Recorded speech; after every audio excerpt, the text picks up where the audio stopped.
You have the floor, Mr. Kox. Thank you very much, Mr. President, and a warm welcome also to the ministers in this debate. I think nobody here in the hemicycle knows the story about my third grandson, Mats. It is, until now, a very short story because he was born only a few hours ago. I sent my son and my daughter-in-law a line of a beautiful song of the Jefferson Airplane that says, "I hope he will see some things that will make his life happy." And I think we all in this hall would wish that our newborn children could get a fair chance to have a happy life. Of course, everybody is responsible to organize his happy life, but it is not for granted. We need circumstances in which everybody could get a fair chance for a happy life. 75 years ago, the President of the United States formulated what was needed in order to give everybody a fair chance for a happy life. And he then spoke about his 4 fundamental freedoms: freedom of speech, freedom of worship, freedom from want, and freedom from fear.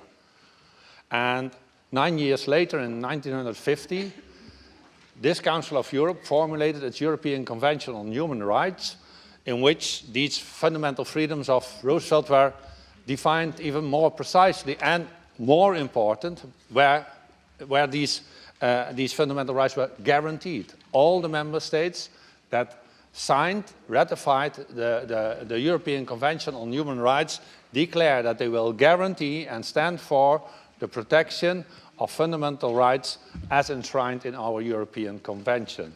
So when, Mr. President, we see a recent wave of terrorist attacks on our society, we have to be aware that this is an attack to the chance that we guarantee to each and every citizen of our 47 member states to have a happy life. And therefore, it is all correct, very important, that we stand firm to defend the fundamental values of this Council of Europe, and this Assembly, as formulated in the European Convention on Human Rights. No doubt about it. We do not only have the right to defend these fundamental freedoms, we have the obligation to defend them. Because without the guarantees that we will protect these fundamental rights, our newborn children will not have a fair chance to have a happy life. So the reaction in our member states with regard to this new wave of horrible terrorist attacks, as we witnessed in the recent years, is very, very appropriate and very much supported by me. We all have seen what happened recently in France. I myself was watching television, and then this was not just watching television. You could see live how people would get killed, massacred by terrorists whose very goal is to intimidate us, to terrorize us, to create fear, and therewith create a climate in which perhaps our fundamental freedoms come under pressure. This attack of these terrorist organizations is an attack on our fundamental freedoms, and the core of this debate is how can we take care that this obligation, this inseparable obligation to defend our fundamental freedoms goes along with the protection of the fundamental values and standards of the Council of Europe. And that we do not get trapped in a situation in which while we want to protect our fundamental freedoms, we infringe them, we limit them, finally we kill them, because that would be the ultimate success of those who attack our society. In my report, I present a set of 13 proposals which could perhaps help to combine these 2 elements, combating terrorism while upholding Council of Europe standards. You find them at the end of the resolution, and I hope it will get your support.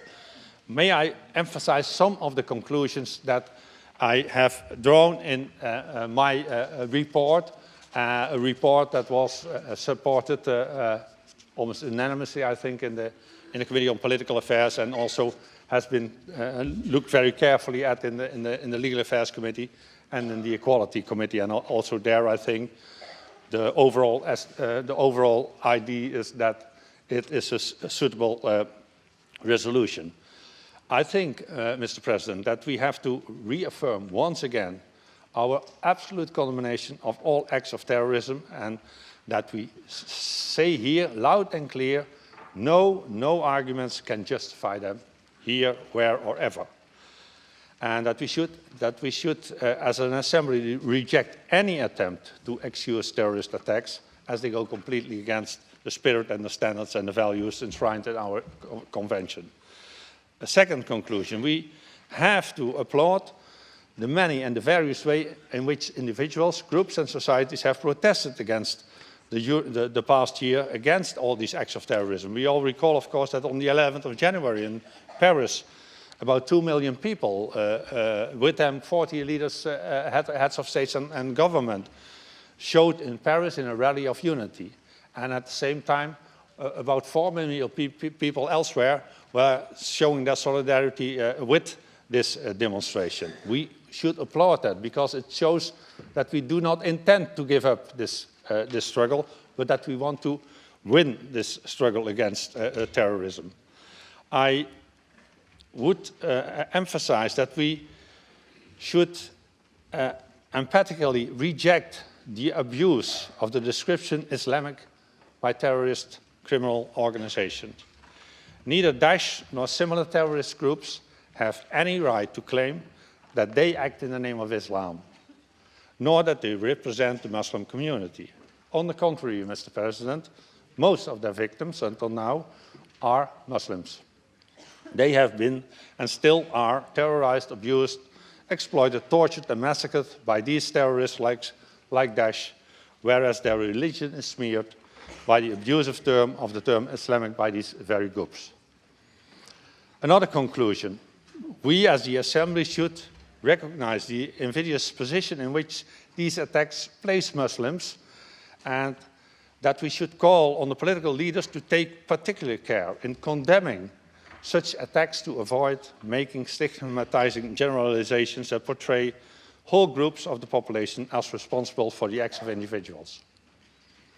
At the same time, Mr. President, we should encourage Muslim leaders and intellectuals to publicly, clearly and continuously condemn the shameful abuse of their religion by fanatic murderers whose goal is to intimidate individuals and states using all kinds of violence against innocent people. We should call on Muslim leaders to emphasize that Muslims, as well as other believers of other religions, greatly, really greatly benefit from the protection of their rights and freedoms by this European Convention on Human Rights. And that also for that reason, their communities should fiercely and publicly defend the Council of Europe standards and values against terrorists who threaten them. Another conclusion.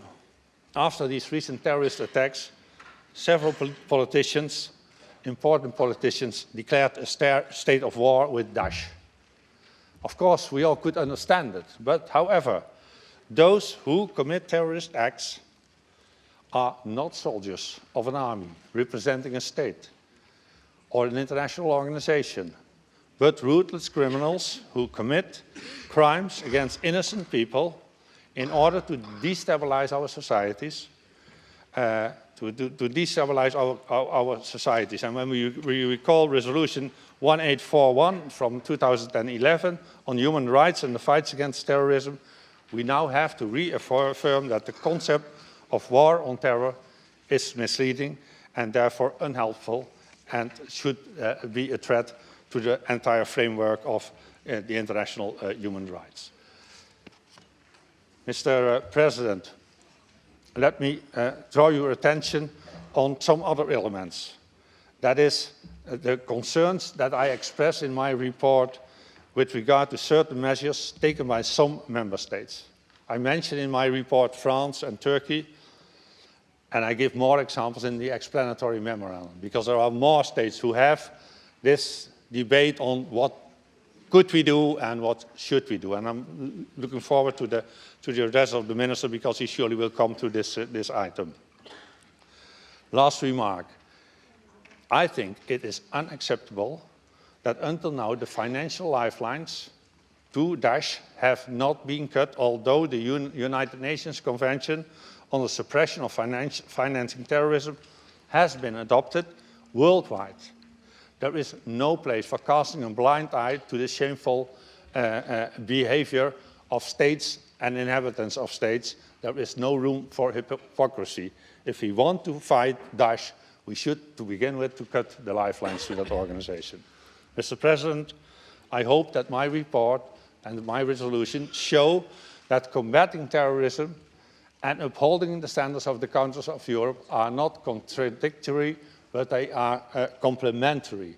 If we believe that, if we act along the proposals formulated at the end of the resolution, then I think we can contribute to safeguarding our way of life, that not only my grandson Mats, but all the newborn children will have a fair chance for a happy life. Thank you very much.